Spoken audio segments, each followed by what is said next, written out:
Hello, friends. Welcome to episode 1103 of the Juicebox Podcast.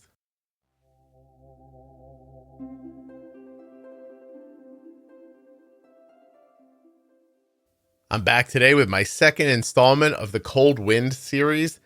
On today's show, we'll be calling our guest Laura. She is on the show today because she has worked in human resources and in private insurance. 23 plus years in human resources, and she has seen some shit. Now, Laura works in insurance, where she's also seen some shit. If this one doesn't chill you right down to your you-know-whats, nothing's going to. Please don't forget that nothing you hear on the Juicebox Podcast should be considered advice, medical or otherwise. Always consult a physician before making any changes to your healthcare plan or becoming bold with insulin. When you place your first order for AG1 with my link, you'll get 5 free travel packs and a free year's supply of vitamin D. drinkag1.com/juicebox. Don't forget to save 40% off of your entire order at cozyearth.com. All you have to do is use the offer code JUICEBOX at checkout. That's JUICEBOX at checkout to save 40% at cozyearth.com.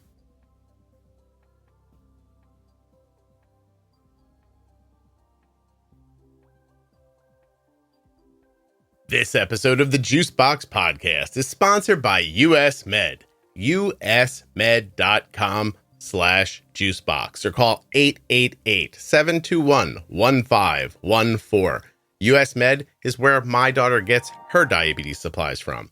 And you could too. Use the link or number to get your free benefit check and get started today with US Med.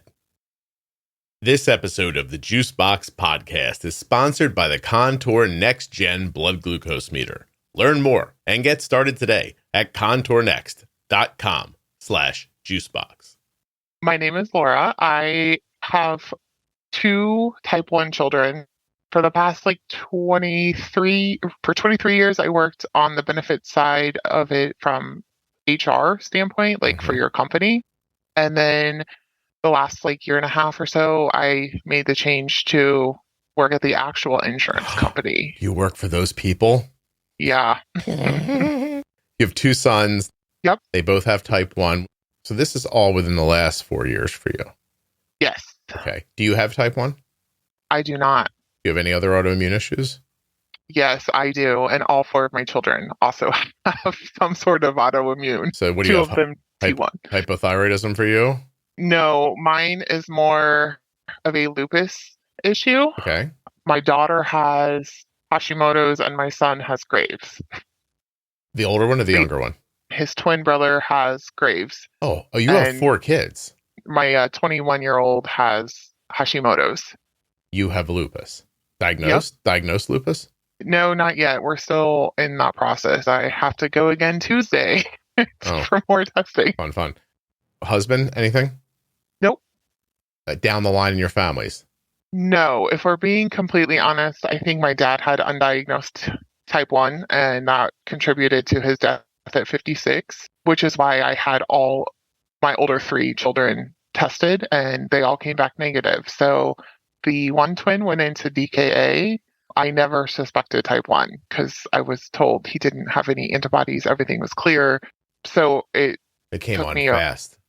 A long time, to wrap my head around that. And this isn't why we're here, but your father was sick and died pretty quickly? No, he was, from what we knew, healthy. Granted, I hadn't been I hadn't lived at home in many years, but he just fell over at Easter dinner, actually, in 2012. He was 56. He didn't get back up 3 days later? Nope. I'm so sorry. I don't know how we weren't going to say that. Nope. Okay. I apologize, but come on. Yeah. Right. No, we've made that joke a million times. Of course you have.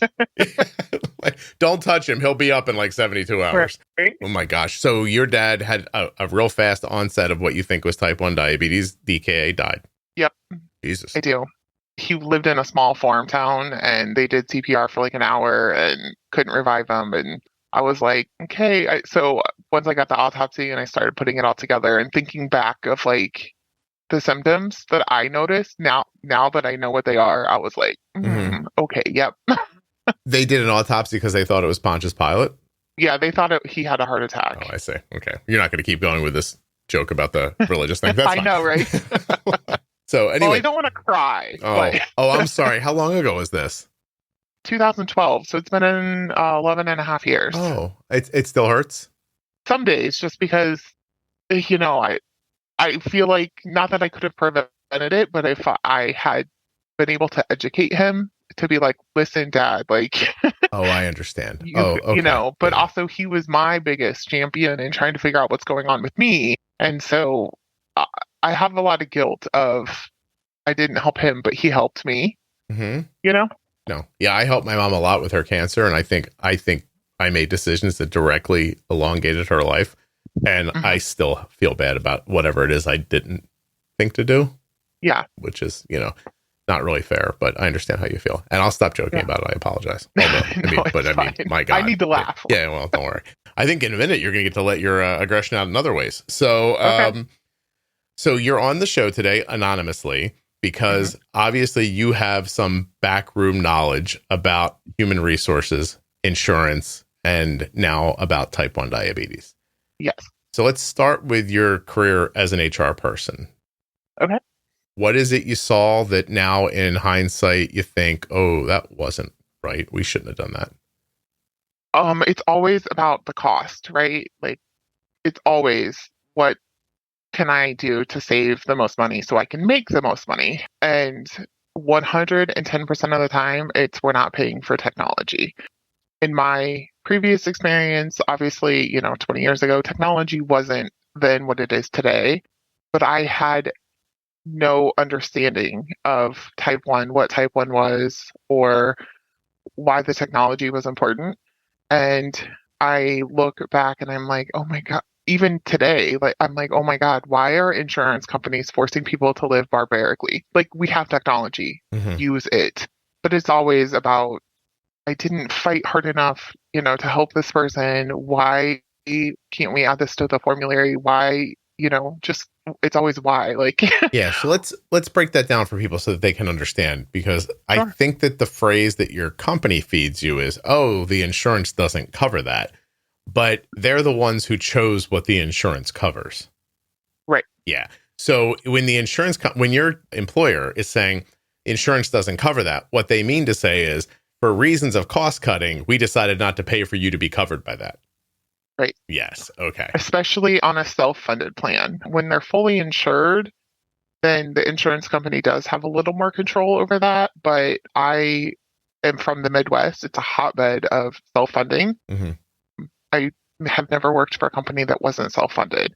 And they 100% control what's covered and what's not and what that cost is. Can we define those two things? So tell people what self-funded means.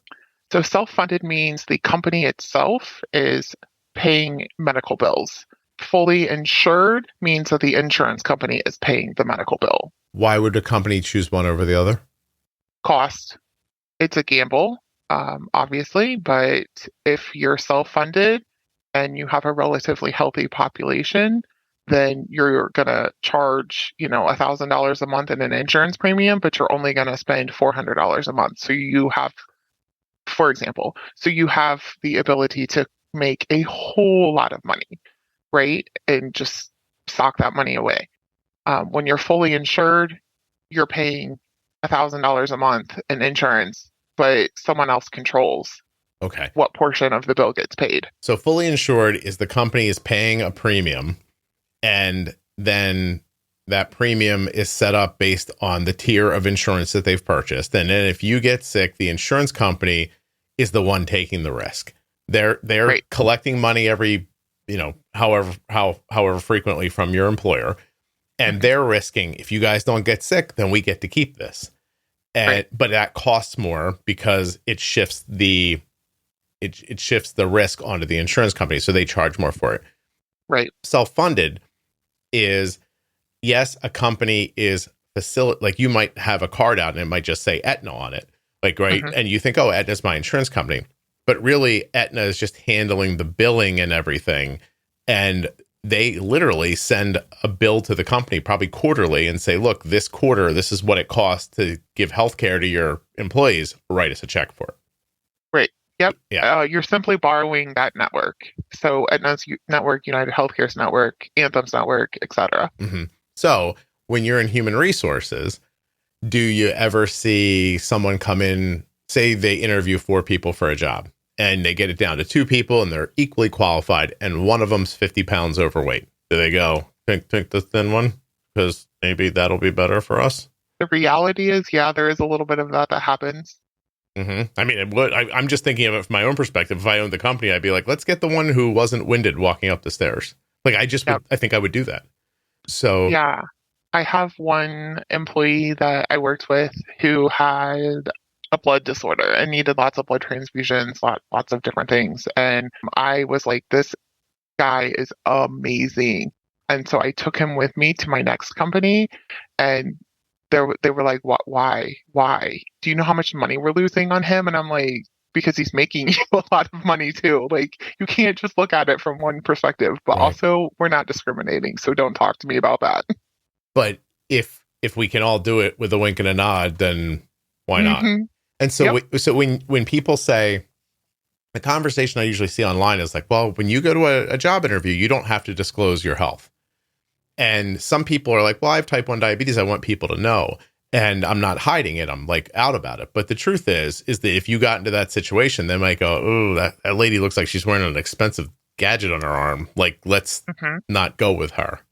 Yep. Okay. So my children will always be covered up. I don't care if it's 100 degrees and you're interviewing for a job outside. You're going to wear long sleeves. Mm-hmm. And or you're going to not wear your device that day or whatever, just because I know that the discrimination from an HR side is legit. Going to happen. And you can't prove it, right? Mm-mm. No. How would you? Because nobody says it out loud. Nobody writes it down. So that's that. No, that's why you have closed door meetings and you get yelled at. That's why and you're all covered by NDAs when you go in that meeting. You can't go back out and say, so therefore you kind of have to do this, which is be anonymous about it. Yep, absolutely. Yeah. Well, I'm glad we're doing this. Actually, I have to be honest. I asked for healthcare professionals, and you reached out and said, hey, I was in HR and I work in insurance now. And I was like, ooh, why didn't I ask for that? That's great. Yeah. I was like, thank God Laura is thinking for me. You're producing the show now. Some other examples. So your company might set up, you alluded to this earlier, but like, to be clear, they'll look at tiers and say, okay, well, in this tier, if you had type 1 diabetes, you'd get a CGM, but in this tier, you don't, and we pay less for this tier, so we're going to take this one. Right. Or they're just going to exclude it completely and say we don't cover CGMs at all. So when you're making the contract, you just go through and you go, we like this tier, but like scratch out these things. Mm-hmm. Oh, correct. So the company kind of tailors the insurance coverage a la carte, but honestly, it's about money, not about choice. Oh, absolutely. So like compound prescriptions, for example, one company that I manage benefits for just wiped those out completely. Like, I don't care what it is, it's not being covered just because compound drugs are expensive. Up until last year, insulin prices weren't regulated. They would be like, oh, we're going to charge $200 a month for insulin, or we're going to do, X, Y, and Z things, or we're going to, I don't know what the post Obamacare term is, but before it was, we're going to laser this out. Like, this person has, this is lasered out, so to speak. Mm-hmm. Now with ACA laws, the verbiage is a little different, but the practices are still happening. Interesting. Yeah. Mm-hmm. So the world is the way I expect it. That's what you're telling me. Unfortunately, yes. Okay. I thought it was, by the way. I'm actually, generally speaking, I'm usually surprised when people act Pollyanna about things. And they go, oh, that couldn't happen. There's laws against that. And I'm like, what? Like, sure. What are you talking about? Of course that's happening. Like, it's not, the way I see it is, generally speaking, you either work for somebody who has so much money that it doesn't matter, which some people do. Like, like you work for such a large corporation that they can be fully funded and it still not be super expensive because the insurance company is still making a boatload off of them because they've got 20, 30, 40, 50,000 employees. So they can get the price down because they've got overhead, and the insurance is, or they've got enough people, and the insurance company is still making the money they want to make on the policy. But smaller companies are going to go self-pay because they're going to bet on their population not getting sick. Diabetes comes with a lot of things to remember, so it's nice when someone takes something off of your plate. US Med has done that for us. When it's time for Ardent supplies to be refreshed, we get an email. Rolls up and in your inbox says, "Hi Ardent, this is your friendly reorder email from US Med." You open up the email, it's a big button that says, "Click here to reorder," and you're done. Finally, somebody taking away a responsibility instead of adding one. US Med has done that for us. An email arrives, we click on a link, and the next thing you know, your products are at the front door. That simple. usmed.com/juicebox or call 888-721-1514. I never have to wonder if Ardent has enough supplies. I click on one link, I open up a box, I put the stuff in the drawer, and we're done. US Med carries everything from insulin pumps and diabetes testing supplies to the latest CGMs like the Libre 3 and the Dexcom G7. They accept Medicare nationwide, over 800 private insurers, and all you have to do to get started is call 888-721-1514 or go to my link, usmed.com/juicebox. Using that number or my link helps to support the production of the Juicebox podcast. Yep. So, in full transparency, I worked for 5 different companies, all of them self-funded, and all of them had around 500 employees. Mm-hmm. The biggest difference that I noticed was the CEO. If the CEO is not, obviously he's always worried about the bottom line, like that's his job. But also if he has a little bit of integrity, you're gonna have these conversations. Like there were times, it happened all the time. He would walk in my office, shut the door, and we would talk about something, at 7 a.m. before anyone else got there. In another instance, it was, I don't care how you do it, but you do this. And I want them out. I'm not paying for this. Like, we just got a $250,000 bill from UMR. Why? Like, no, I'm not paying this. Figure it out and get rid of the problem. A person has looked you in the face and said, "Get rid of that person. They're killing us on healthcare costs." Oh, absolutely. Yeah. It's happened more than once. Gotcha. All right. Well, this is uplifting. It's what I expected, by the way. Like when you said you'd come on, I thought this isn't to tell me how great everything is. That's for certain. Do you think people right now mostly? I'm imagining two distinct different reactions for listeners. Either someone's like, "I knew it, motherfuckers," or or they're thinking, "Oh my God, I don't understand." But I'm on the I knew it side for sure. Did you know before you got into it? No, I mean, I was 19. I was still in college. Like, I had no idea that it was this discriminatory. I had no idea that. I also had no idea that there were so many health issues out there. Like, I was a young, healthy 19-year-old. I had no idea that, so-and-so, John over there has whatever going on. And even though he's a good employee, he's costing the company a lot of money from health insurance wise. So then you're like scratching your head. You're like, what? This is happening? And you want me to fire him kind of illegally. Like, so those are the unemployment claims you just don't fight, if I'm being honest. So so it's a calculated maneuver then. Mm-hmm. We're going to axe this person. We don't have a real reason, but we got to get rid of him before another $250,000 bill comes up. They'll sue us in unemployment for unemployment reasons. We'll pay, but it won't be nearly as much as we'll lose in the healthcare cost. Right. Yep. Absolutely. Does the company get dinged for that somehow? Is there like a thing that keeps track of it or anything like that? Yeah. So there is an unemployment amount that you have to pay every month. And obviously, the more claims you have, the more you have to pay in. Not just because you're paying that unemployment, but also because you're being, quote unquote, penalized by the government for having that many claims. Is that a thing people can check on when they're looking for work? Like, can I see, honestly, you know what I mean? The companies who seem like maybe they're getting rid of people? Yeah, I'm not sure about that, but there is a way to check and see if a company's getting ready to do a mass layoff. Like major companies are getting ready to do a layoff. I'm looking up as we speak the exact parameters but I have one of my best friends works for a major company, and they're doing layoffs. And I was like, hey, why don't you check and make sure? Like, she's like, I don't know if it's my department. And I'm like, well, they don't specify departments or names, but they do have to give the government 30 days notice And if they're going to do reason a why layoff. they're doing it? They can be fairly discreet about that. Okay. I know from when my wife's companies say they're going to do a reorganization, that's usually means everybody.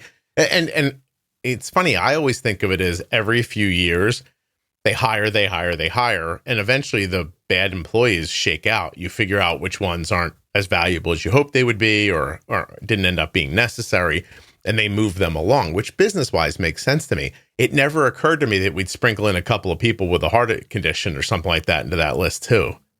And And they're always going to say it's for budget reasons. And of course it's for budget reasons, but the reality is it's also because you have a health condition and you're costing too much money. That's the budget issue. The same point. The budget is you cough too much. I gotcha. Right. Would it be out of line to say, so I know a person who lost their job. This person was, by all accounts, fantastic at their job, a great employee. They were a little higher on the pay scale than anyone else. And then one day, out of nowhere, one of these little like rules in the handbook on like the last page, like literally you can't chew gum while you're at work, that kind of thing. Someone walked up to this person, said, "Is that gum in your mouth?" And they went, "Yeah, I'm sorry, I forgot," and went to throw it away. And they said, "No, never mind, come to the office." And they fired him. Those are the stupid reasons that HR has to come up with to fire a good employee. Gotcha. For whatever other reason. I can't wait to tell that person that. Yeah, but definitely when you're looking at jobs, like you want to check the WARN notices for your state, WARN, that gives a decent indication of layoffs. If they're coming or how many you've seen in the past? Both. It'll tell you. It's hold on, I gotta look up what it stands for. It's a Worker Adjustment and Retaining Notification Act. So if you see a company that is consistently laying people off, they might be one of those companies who bring you in, make a big, like, oh, it's going to be great here, you're going to love it. And then when they're done with you or the work dies down or whatever else, they just sweep everybody out with the trash on Friday afternoon when nobody's looking. Right. Gotcha. Yep. Not always. I mean, sometimes they're for legitimate reasons, especially I imagine. like, yeah, but I mean, many times it's just because. So if I told you that story I just told you about that person happened right after a new company took over the business, that would even be less shocking to you, right? Honestly, not shocking at all. Right. They come in, they evaluate, and it's always money. Where do we cut money? Yeah, always. Right. You're never a person. It's always about a number. You've never been in a room where they were like, hey, how can we make everybody happier today?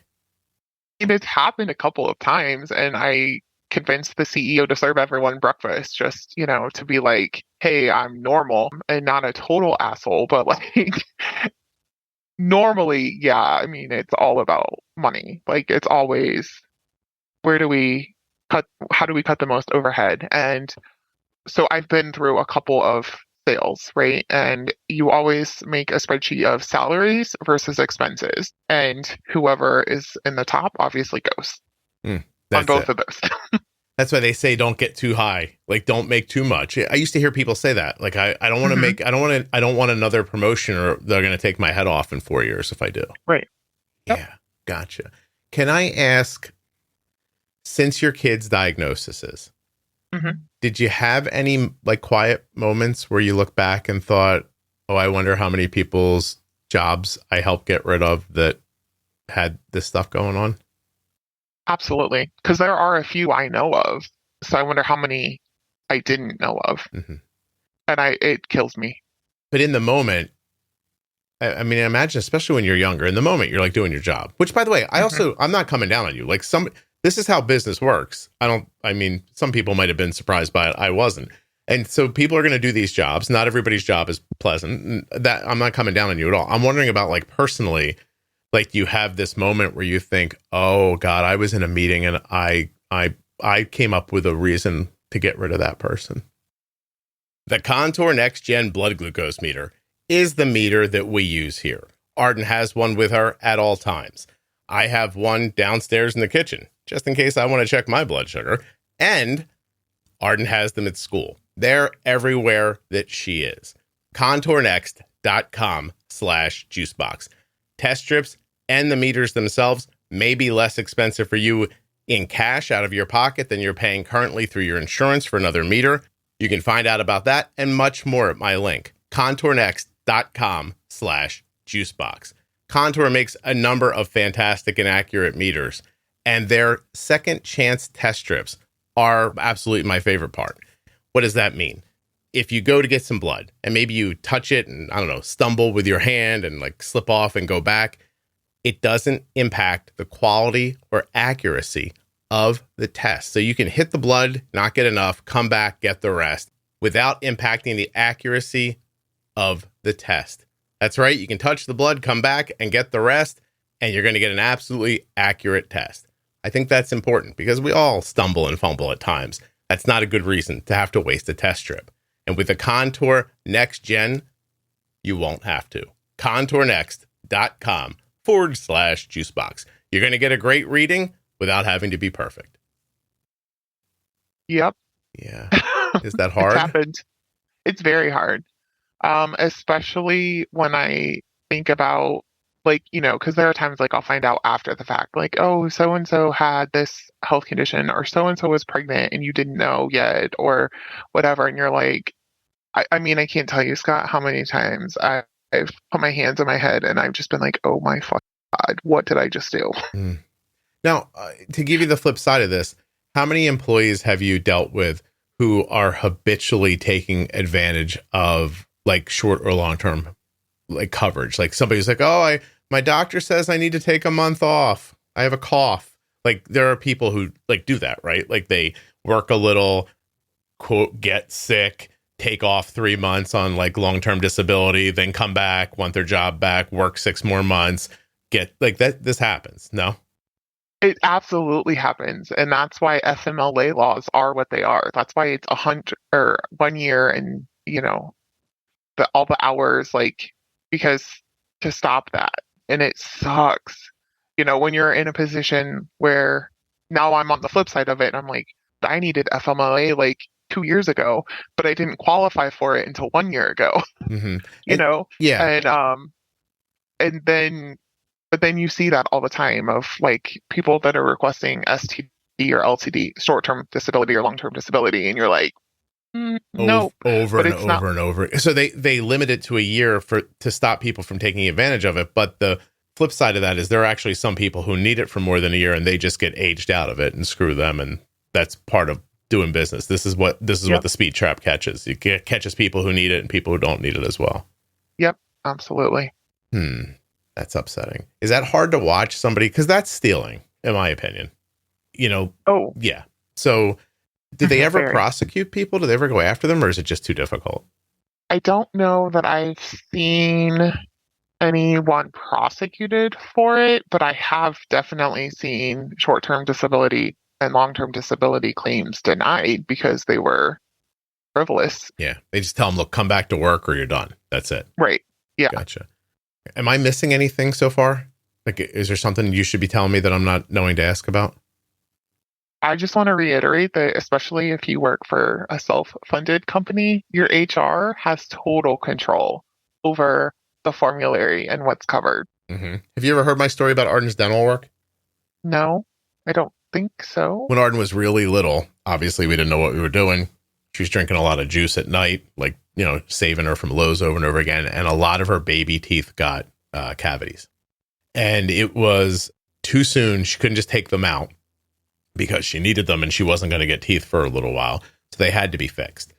So we went to a dentist who looked at her and said, look, I am not comfortable putting her under because her blood sugar get low. We need to do it in a hospital. I'm not comfortable doing it in the office. I want to do it in a hospital where I can have somebody monitor her blood sugar, have her on a drip of glucose if she needs it, that kind of stuff. And I was like, okay. So then our insurance denied it. Okay, yeah. And they kept denying it and kept denying it, even though it was now a medical procedure because it was happening in a hospital. It wasn't dental anymore. They denied it. It just went on forever. And it was like 15 grand, I think. And we were young still. And I don't want to say that $15,000 is not a lot of money to me. It is. But under like penalty of death, I could probably pull it together for one of my kids if I needed to. But back then, I could not have. Right. And so I called my wife's company. I literally called human resources. My wife's like, they're not going to help. And I was like, I got nothing else to do. So I called the company. I spoke to somebody. And they said, let me see what I can do. And they got back to us a couple days later. And they said, yeah, it's fine. Go ahead and book it. We'll pay for it. But it was a self-funded company and a big company. So all I had to do was actually get to the person in charge. And they were like, what, it's 15 grand to help this kid? We'll do that. And that was it. It was just over. Yeah. And that's the thing I think a lot of people don't realize is I can't tell you how many spouses I've spoken to over the years, let alone the employee themselves. And it's true. The squeaky wheel is going to get the grease. However, don't call in and be a jerk about it. Like, have like a decent conversation because we're people too. We're just trying to do what we're supposed to do. You get yelled at a lot, do you? But like at the end of the day, I've been able to make dozens of changes to plans mid-year. Like you have to give appropriate notice legally, obviously, but like each quarter you can change your plan from a company's perspective. So I've been able to pull that off many times. Help people. Yeah, I just called and I didn't understand self-pay and full pay back then. This is actually how I learned about it. But I just called and said, is there anything you can do to help us? Like, I thought I was asking them to call the insurance company and like, you know what I mean? Like, I thought I was asking the company to call the Wizard of Oz and talk him into letting us into the city. Like that's right. What I thought I was doing. And they were like, oh, no, that's on us. We'll just pay for it. I was like, oh okay. So, and we just got lucky. When I told my wife, she's like, what? I was like, see, I told you I'd work it out. But the truth is, I just got lucky. So, because I didn't know what the hell I was talking about even at the time. No, you asked. The only thing they can do is say no. Yeah. I mean, it's how I got a girl too pretty for me to marry me. Even I was just like, I mean, she's tall and she's pretty. People they seem to be like afraid of her. It's like, I'll just try. I mean, if I'm being honest, my husband, his CIO, my husband's a computer nerd. And the way you CIO, said it, by the way, not what you said, but go ahead. His CIO has a wife that's also a T1. He obviously has paved the way, but they cover things. I mean, he has amazing insurance because his CIO's wife was like, no, you're going to do this. Yeah. Well, and so, understand what that means too, is that once you get, people hear, oh, this place covers this, it covers CGMs, it covers all that. Like every person they hire in with that's money going out the door again. That's them paying for your pods or your pumps or your insulin or whatever. That's really, so that's a real kindness when you find people doing that. Mm-hmm.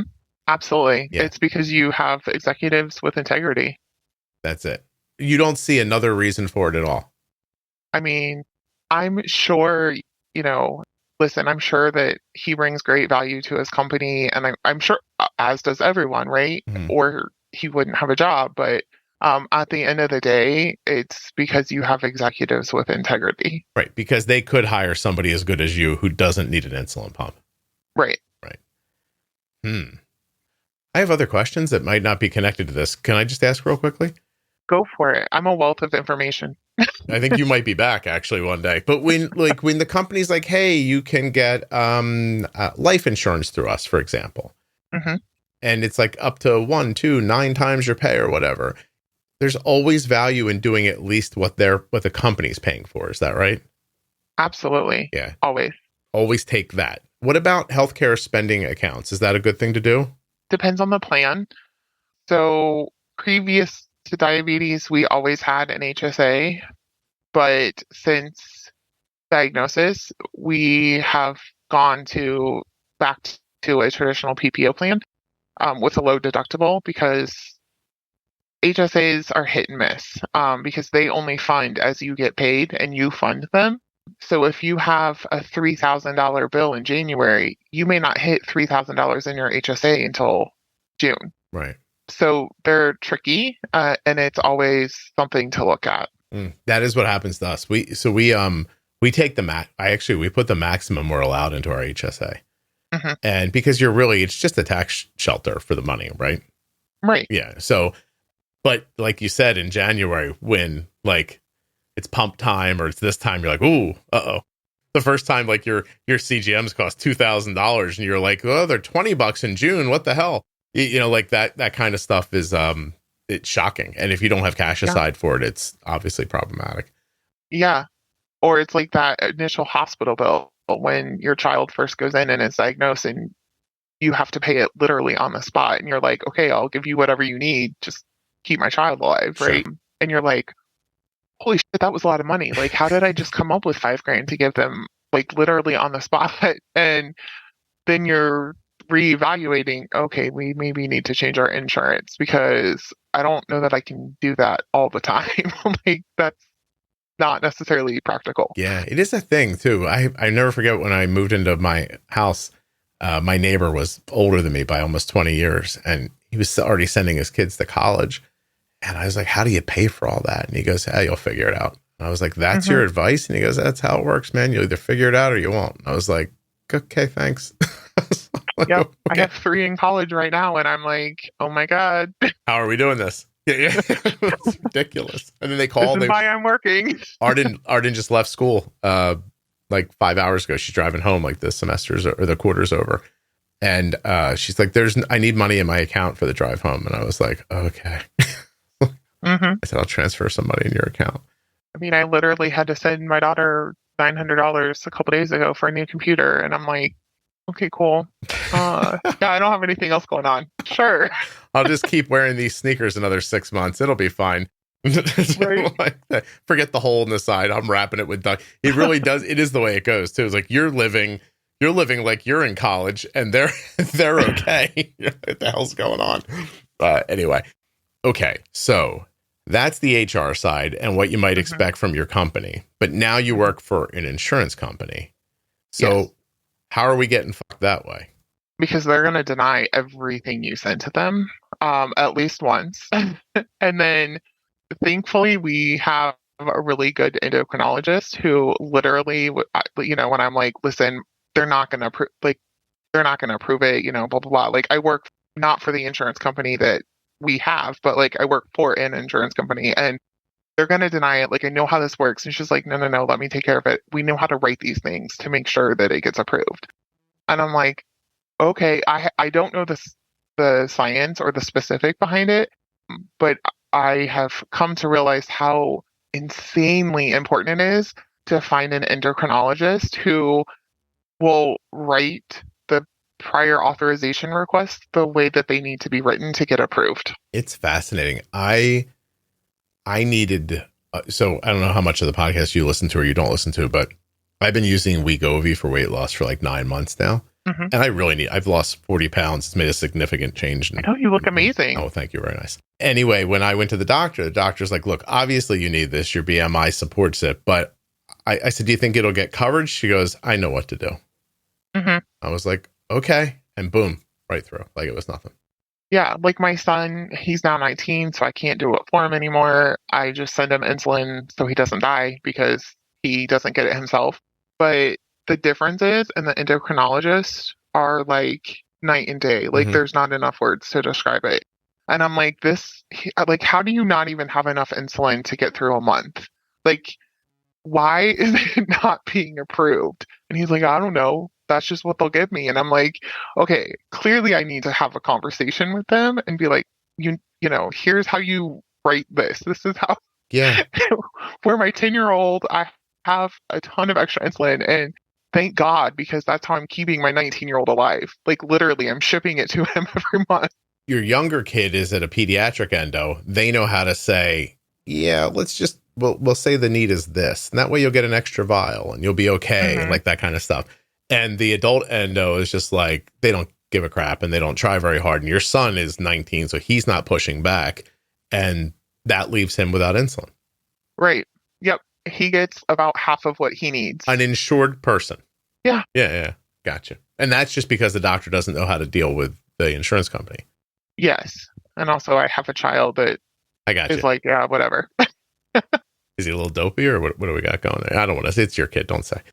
So I don't, he might hear this one day. Like, I'm not dopey. So, like, No, I tell him all the time. I'm like, you're pretty mouthy for a kid who relies on his mother to keep him alive. You're like, I'll shut the insulin spigot off and then we'll see who's listening. Right? It's hilarious. But what this points out, bigger picture, my opinion, is that there are rules set up on the insurance side that are meant to block you from getting your services. And then doctors and other people on the outside have to figure out how to navigate the system, which is a polite way of saying write down what doesn't get caught by the computer or the checker. So it somehow slides through the machine and ends up at the end with a check mark on it and you get your thing. Right. Yep. That's exactly how it works. So everyone's just trying to screw you. Yep. And if you go with it, they're not going to see. This is a contention I've had the entire time. Like back when I was younger, Arden was diagnosed. I told you I didn't know what I was doing as much, but that's the first thing I said to Kelly. I was like, they deny everything the first time. Yep. That just happens. And it doesn't matter if it's covered even. They just go, nope. And then because if you're not willing to call back, they just save the money. Right. It's that simple. And then if it's covered, you call back, they go, oh yeah. We just needed this from the doctor. And then they tell you what to get, and then it's covered. So you push back a little bit, you get your covered things paid for. But then what happens when things, so there's, I don't know if how much you're in the private Facebook group, but there's this all the time. So do you know Sam, who helps people? Yeah. Sam writes letters that get people their stuff. She's magical at it. But that's really what it is she's able, willing, her brain works the right way to sit down, look at the rules, and she knows how to write something that circumvents the rules that the insurance company put in place to stop them from having to pay you for the things you deserve. Yes. Okay. Like I work for a small boutique insurance company, right? And they decided when they announced the 2024 plans, it specified that CGMs weren't going to be covered anymore, like in any capacity. And I internally and to my husband threw the biggest fit. I was like, oh my God, no, we are not doing this. And then a couple other people that like know my passion for this spoke out and it quickly changed to, oh, well, Medicare covered. We'll cover Medicare covered CGMs. And I'm like, yeah, you will. And so why do you think that happened? Did it happen because they were seeing more people with diabetes, or do you think they saw the news about people wanting to use CGM for overall health and stuff, and they thought, let's get ahead of this and make sure we don't cover these things? To be honest with you, I think it was purely cost, purely budget. Like we were, it was, hey, we're going to save X number of dollars by not allowing a CGM. So we're going to just exclude it from coverage next year. Can you do me a favor? Can you put a dollar amount that was saved and tell me the operating budget for the year for the company? I don't have that info. Can you guess about it? Like, how much are they saving? How much do you think they saved? Oh, goodness. Well, we have, I talk to probably 5 people a day that are on a Libre, a few that are on a Dexcom that I talk to. So that's just me. And there's 100 of us that take those phone calls. So, it's definitely in the millions. They're saving millions of dollars by saying, so basically they look at that spreadsheet you talked about. They see a line, the number's red. They go over to the left. It says CGM, and they go, okay. They don't even know what the hell that is. They don't even care, right? No.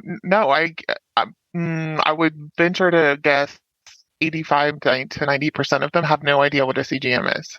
It's just a red line, and they need to get rid of it. Yep. It was something they wanted to laser out.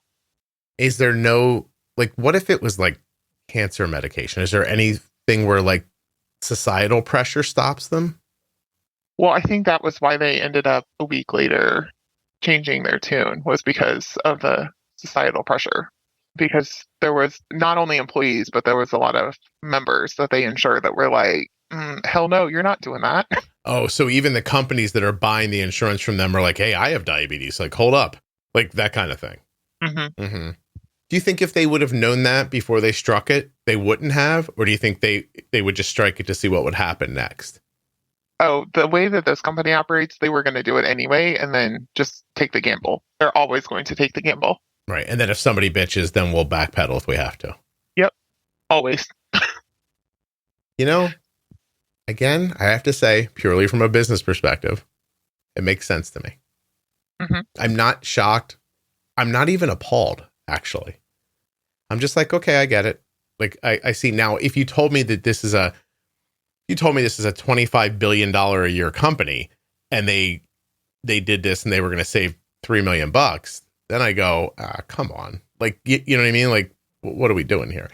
Do you think that that's charged by operating budget? Like, we want to have more in the bank, or can it literally be the more of these things we cut away, the more money the CEO and the board and those types of people end up taking home at the end of the year? No, it wasn't the people.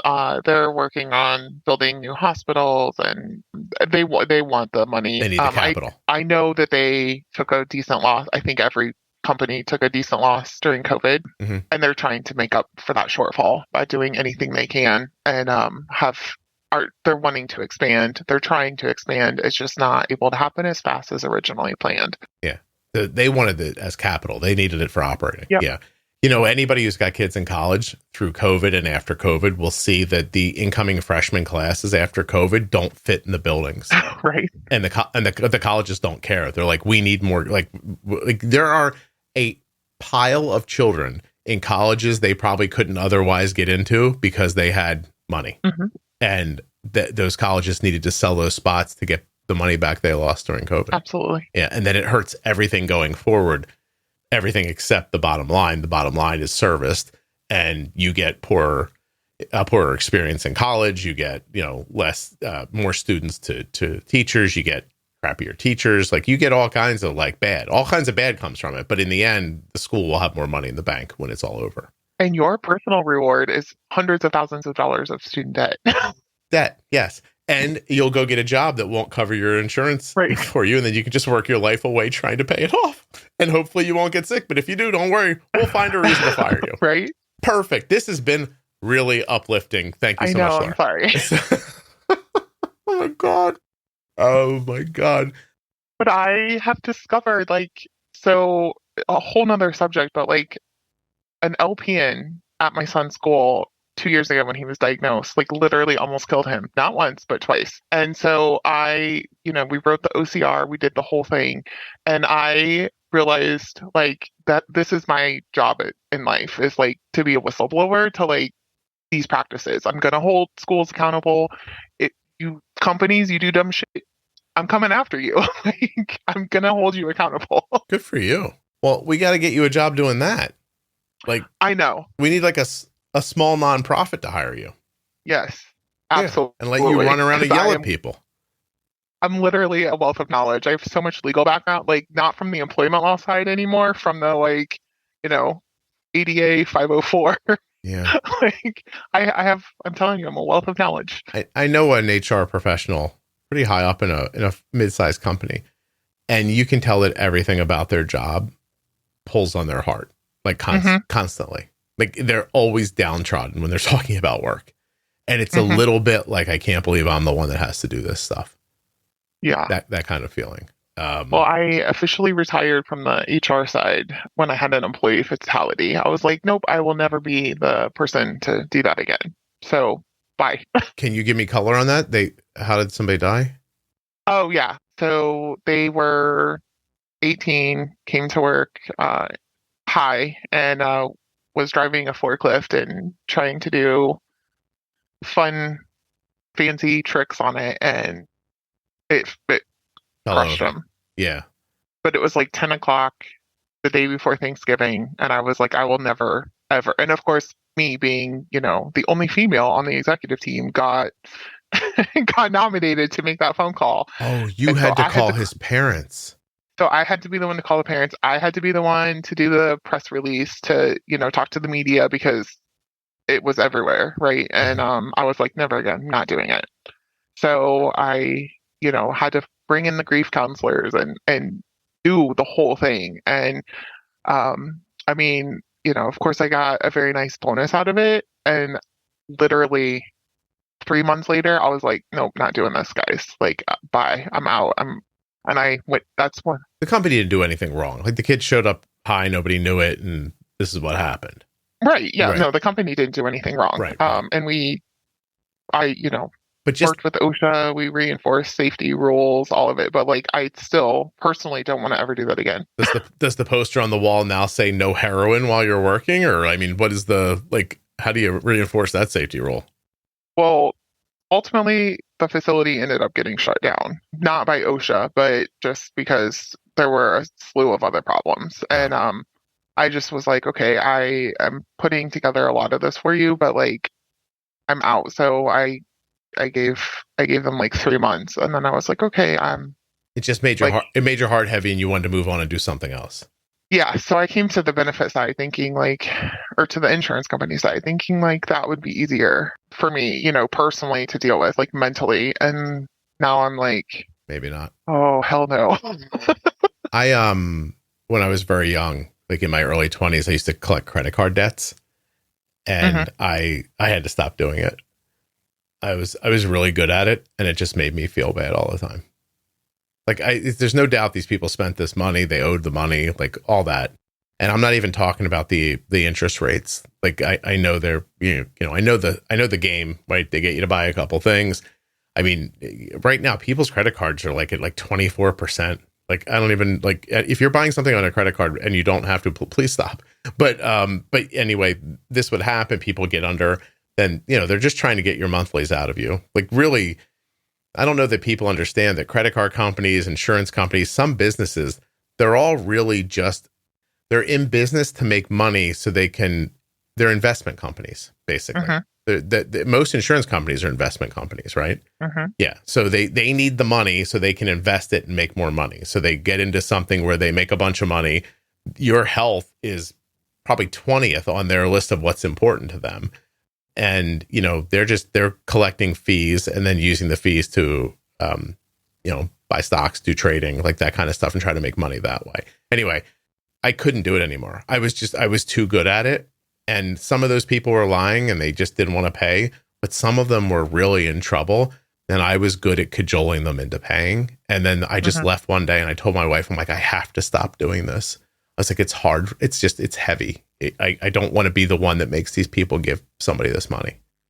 So yeah, I mean, I've experienced that with the company I work for, right? Like the most heartbreaking stories, like this, it's me. It was me 4 years ago of, hey, my teenager just got diagnosed with type 1. What do I do? And I'm like, okay, this is what I give them like line by line, like exactly what you need to write, what you need to do. And at the end of the day, I know I'm costing my company money, but like, do I care? No, because I'm going to do I know what that mom's feeling. Like, I know the mental anguish, the emotional, the physical, I know exactly how she's feeling because that was me a few years ago. Will at some point your company do an auditing of the people who have your job and say, Laura's costing us more money than other people? I think she's being too kind to them. No, they actually have offered me a promotion. I declined it because I don't want to be in management anymore. Because of your knowledge, because you know what you're doing. Yeah. I see. Because you know your way around even their rules. Yeah. So they'll put you into management to put a stop to other people understanding how to get around the rules. Yep. I'm 100% an outside the box thinker. I always have been. Like, you give me a rule, I'll figure out how to break it. Not like in a mean spirited way, but like you tell me that X, Y, and Z has to fit inside this box. I'm going to figure out how to get A outside. Wow. Like, that's just how I've always been. This is all very disappointing. Even though I was ready for it. Like, nothing about this surprised me. I'm still incredibly disappointed by it. Where you have to look for like a bright light is you have to hope somebody like Laura is just like, I'm not going to do this anymore. Or a person like me is like, you know what? I'm too good at collecting debts from people and I feel bad about it. I'm not gonna, my son coming out of college had a job opportunity and I don't want to say what it was, but he said to me, I don't want to police people. And he wasn't going to be a police officer. It was a job where you would have overseen people. He's like, I hope that people are using or understanding the term policing correctly, but he's like, I don't want to be in charge of telling people what to do. I'm not doing that. And it was really good paying. And he said, I'm not going to be a party to to overseeing people like that. Yeah. And I totally get that sentiment, because that's kind of how I was. I felt, especially towards the end of my HR career, I was like, I'm nothing more than a referee, and I'm tired of it. Yeah, well, I mean, in general, your job is, I mean, it's nice of you to come on and take this conversation from another perspective, but your job is like, how do I screw people to save money? That's your whole job. And it happens to be around health. But the truth is that in almost every walk of business, that's what's going on. Oh, absolutely. That's what's going on. Down to the littlest things. Look, I take ads on this podcast, right? The podcast does incredibly well for the people who advertise on it. And at the end of every year, someone gets in a room and half-heartedly goes to me, we can't afford to go up. And I'm like, yes, you can. Yeah, you know you can. I know you can. You know you can't afford to stop buying ads on this podcast. Like the whole thing. But we still go through the motion every time. The same thing happens. And it's not, they're not bad people, not a bad company. As a matter of fact, they're fantastic. The podcast exists. Somebody's going to get this information for free because of the advertisers. I love them. They're fantastic. But we still dance the dance every time. Yeah. We all know where the dance ends up, and yet we put on our shoes and play the music, and here we go. Let's see if I can squeeze 3% out of this. Like, you know, so I can go back and tell somebody I squeezed 3% out of this. It's just, it's miserable. Miserable is a good word. I don't know another way to put it. I'm okay with it. And not just okay with it. I'm happy about it, because that means the information gets to people and it's free. And that's important. It's important for the podcast to be free for a couple of reasons. The top reason is not everybody would pay for it. So now for the cost of like whatever, I would have to charge $6 a month or something for you to listen to the podcast, 99 cents a download or whatever, like to save, $100 a year for you as a listener. Some people won't spend that. And now for the love of $100, for example, there's some kid walking around out there doesn't know how to pre-bolus, and 30 years from now will be getting needles in his eyes or something like that because they didn't have access to good information. So I won't restrict the information. Well, listen, given what we just talked about, people can't afford it, right? Yeah. Plus, I know what I spent. Yeah, no kidding. Now I'm asking, anyway, at my fundamental core, I am not up for asking people to pay for better health. That's not something I'm okay with. I'm just flatly not okay with it. And so it has to be advertiser driven, because this is I know some people might be like, it's a podcast. You're just talking to the microphone, you dick. But it's a 70-hour a week job at minimum, 24/7. I don't take a day off. I'm managing something at midnight while you're all sleeping. I was up till like 11 last night making edits and ads, and then I got in bed and somebody's like, hey, somebody reported a post in the group, you got to go look at that. I was doing that at like 2:00 in the morning. I'm recording with you and getting text right now, hey, somebody put a post up, we think it has to come down, can you take a look at it? It's a nonstop thing, right? So I don't think I should be wealthy over it. I'm not saying that, but I am it needs to be covered financially because I have bills and children and a home and stuff like that. Absolutely. And I have to tell you, thank you to you. We went to pediatric endocrinologist Monday, and our 10-year-old's A1C was 5.4. Oh. And we could not have even come close to doing that without your help. Oh, that's lovely. And all the knowledge you provide. That's so nice of you. I appreciate you saying that. And congratulations. And oh my God, that's the funny story in my house is my younger one's always like, I just don't want to be like him, because he knows that the older one's fairly non-compliant. And he's like, I don't want to end up like him. Why is he being so stupid? Why does he do this? Why? And he's like, Mommy, I'm not moving out until I'm 25, and I'm only going to move out when I have a responsible wife, and like this, that, and the other, because he sees what the older one's going through and how his girlfriend is like, you're out of insulin? Oh, well, maybe you should call your mom. Not like, hey, buddy, you're going to be out of insulin in 3 days. Call your mom. Why don't we do something? I like your young son's like, I need a lady to tell me what to do or I'm going to be in trouble. So that's some clear thinking. I'm in trouble without a lady telling me what to do. I'm being perfectly honest. So I'm being very honest about that. Yeah. He's always like, we were joking about boarding school because, it was a joke. And he was like, Mommy, I can't go. I don't have you to manage my diabetes. And I'm like, buddy, I'm trying to teach you. He's like, I know you are, but I can't do it without you. Yeah. Well, and the point is that like your point is when people are living like that, can you imagine even if I were to say like, hey, look, I have the answer for you, but it's going to cost you $250 a year. And, people would go, no, thank you. And so from me being focused on helping people, I can't put a paywall between the information. Like it just won't work. Right. I consciously couldn't do it. Like, I mean, my conscience. Well, I mean, you heard me with the debt thing. Yeah. Like, I'm not good. I couldn't do it. Like, if I was reaching in my pocket to buy a sandwich and I thought I was pulling $10 out that someone gave me to learn how to pre-bolus, I'd probably vomit. So yeah, I'm not the right person for that job. But it's interesting that you made it into this kind of work, but you're the person you are. So did you, like you said, you started out really young. I'm assuming in the beginning, you didn't know what you were getting into. And then once you're into it, you're like, well, this is how I make my living. I'm good at it, whatever. Like, I can't just leave here.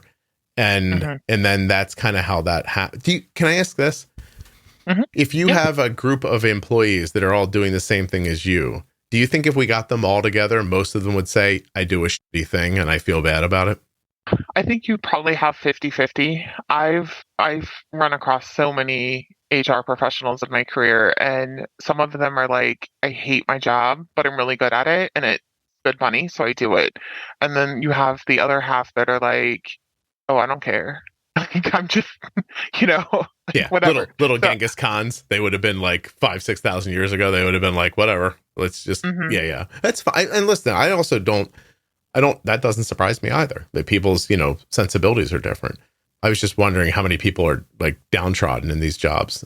And, so here's I'm going to let you go, right? Unless there's something we haven't said, but I have a last question for you. Of course.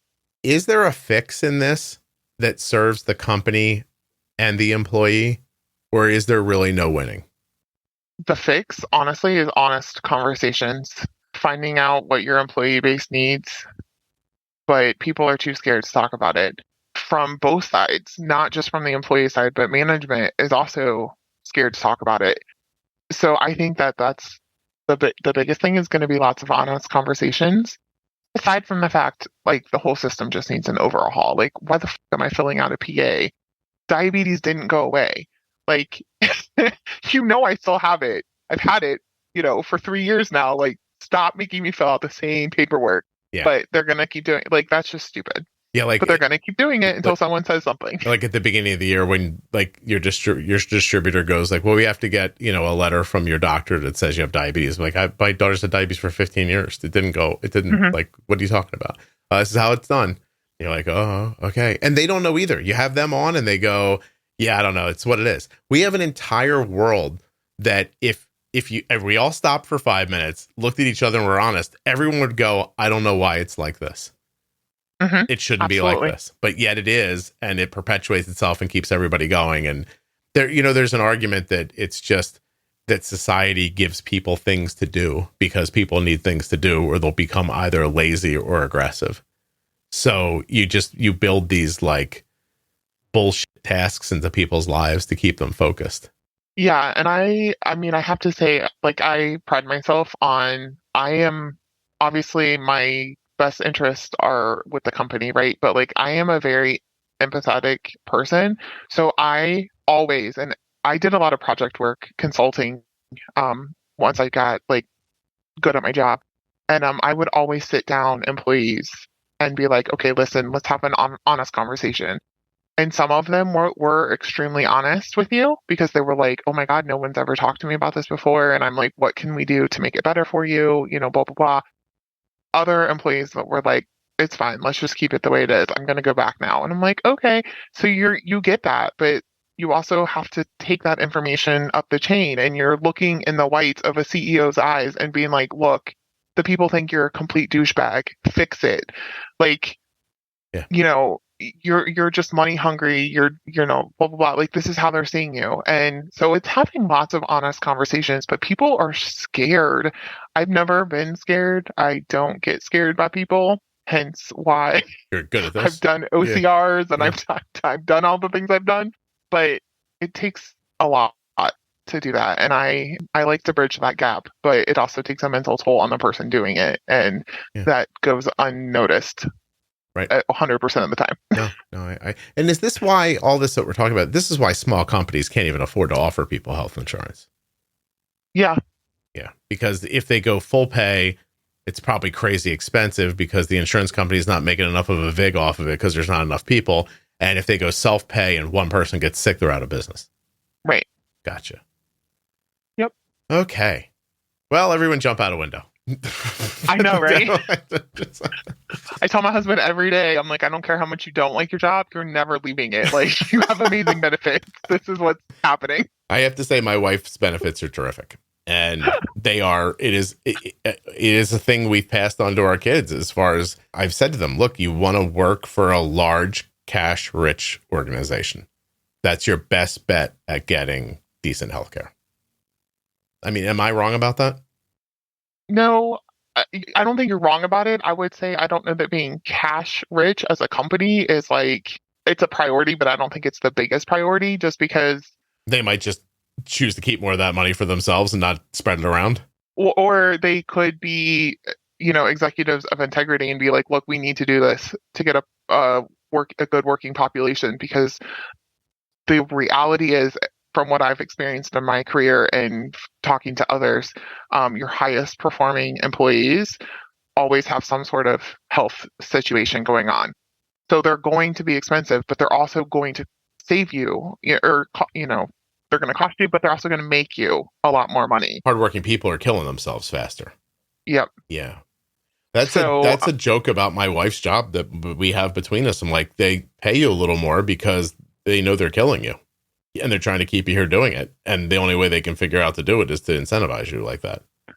Yeah. So I think that, the reality is there are some companies that realize that realize, hey, we've got to take care of these employees if we want them. If not, we're going to settle for mediocrity and we're going to get what we get. So you either pay for health insurance or you don't. And that's a gamble too. Yeah. How about that? Isn't that interesting? It's all it's all incredibly interesting. I can tell you by name every single one of my high performing employees I ever worked with. And I can tell you also by name exactly every one of the medications they took for every single one of their diagnoses. Wow. Boy, that's, again, not surprising, but interesting to hear you say it out loud. I really appreciate you coming on and doing this, and let me call you Laura. Of course. I'm happy to be here. I'm going to ask a question now. You told a story earlier about an accident. Do you think that story has too many details in it? Do you think people would be able to tell who you are from that? No, well, at the end of the day, that company doesn't exist anymore. They were bought out. That was the final thing I did before I left. Well, we gave them like a 3 months notice, and I was like, here, I'll put the package together, and then I'm out. I'm doing this last thing, and then I'll go. And by the way, you did take the bonus, which I would have as well. It's interesting. I worked for it. Oh, of course, but it's a thing we don't even talk about. Like, you had to do a distasteful, difficult thing. And the way they did it was they're like, here, take some extra money. Like, sorry about this. Like, that was really it. Like, thanks for going in there and cleaning out that sewer. Here's an extra couple dollars. Yep. Everything's money. Yep. It sure is. Okay. All right. I'm going to go. I'm just going to go sit and I'm going to weep in a corner. And then I'll pull my day together and I'll keep working. Oh, my God. Do you think everyone's scared now listening? They're like, oh, my God, it's not enough to just get a job with insurance. I have to pretend I'm not sick or they'll boot me out eventually. I mean, well, that's why there are laws that say you don't disclose this. You don't have to. I mean, of course, everyone has a personal choice to make, but there are laws for your protection for a reason. And I highly encourage everyone to do their research before they go interview for a company. If you get fired for some tic-tac little bullshit reason, tell them right away you're getting an attorney, right? Yeah. Don't do anything else. Don't sign, in my positions, I always had to sign an NDA when I was coming and going, or, sign different documents. And I have learned, don't do that, because then I gave up my right to, sue for sexual harassment, or I gave up my right for whatever. By signing the NDA, you gave up your rights? Yeah. Oh. But again, that was also almost always in exchange for money. It was, here, we'll give you $10,000, but we need you to sign this. And it's like, and of course, when I was younger, I did it. But now I'm like, oh, no. Because your $10,000 is pocket change compared to what I'm going to get from you if you guys break these when rules. I turn you in. Yeah. Wow. I can't believe the whole world works like this. I'm going to get a small cabin near a running creek and give up. If you're all lucky, I'll get a good internet connection and keep making the podcast, but I'm getting out of this. Like that's it. You know, I'll leave you with this. My neighbors, like I told you, like 15, 20 years older than me. Mm-hmm. And I was talking to him recently and he just looked at me super seriously. And he said, Scott, I don't know how much money you think you need to get through the rest of your life, but get it together as fast as you can and stop working. It's my best advice. Mm-hmm. And I was like, okay, thanks. Ghost of Christmas future. Like sad ghost of Christmas future. He's just like, I have medical problems now and all the things I thought I was going to do, I can't even do. And I did save the money, but it took me longer than I thought I was going to. And he starts laughing. He goes, your generation's going to need way more money to live than my generation. And he's laughing. And I'm like, oh my God. I'm like, okay, I'll quit now. He's like, oh, you can't quit now. You got to save up money first. And I was like, but you don't think I'll be able to save it up? And he goes, yeah, probably not. And I was like, so I just worked till the end. And then he goes, yeah, then your feet hurt and you die. And I went, okay. All right. Thanks. I was like, again, everybody with the good news. You know what I mean? I was like, oof. All right. Laura, thank you very much. Yeah. Hold on for me for a second. Sure.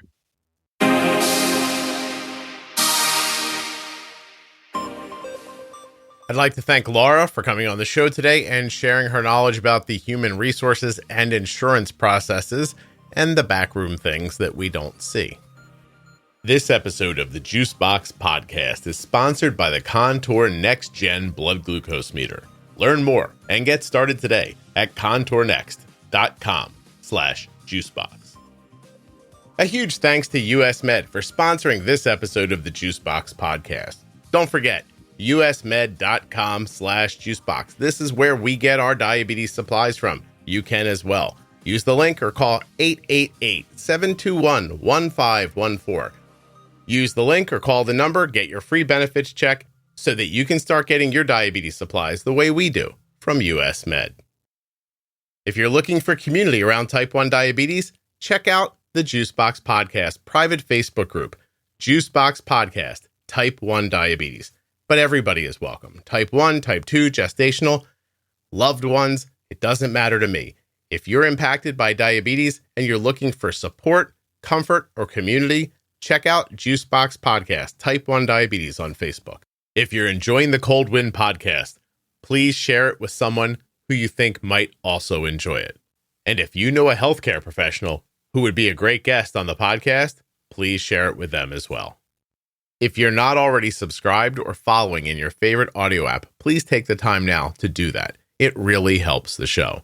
And get those automatic downloads set up so you never miss an episode. Thank you so much for listening. I'll be back very soon with another episode of the Juicebox Podcast.